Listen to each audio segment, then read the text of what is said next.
పురాణాల నుండి నేటి ఆధునిక కాలం వరకు మనం గమనిస్తే ఎంతటి శక్తిమంతులైనా ధనవంతులైనా సరే వారు చేసిన తప్పులకు కాలం శిక్ష విధించకమానదు. మహాభారతంలో గొప్ప వీరుడైన కర్ణుడు లేదా అజేయుడైన రావణుడు ఎవరైనా సరే తమ కర్మల వలనే చివరకు పతనం చెందారు.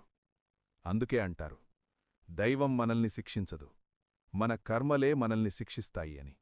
కర్మ ఒక అవకాశం. కర్మ అంటే భయపడటం గాదు, అప్రమత్తంగా ఉండటం.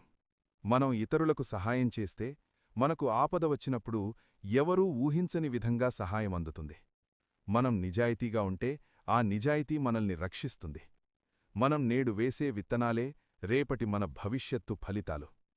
మిత్రులారా, అధికారం ఉందని అహంకరించవద్దు, అవకాశం ఉందని అన్యాయం చేయవద్దు. ఎందుకంటే కాలం చక్రంలా తిరుగుతుంది. మనం చేసే పనులే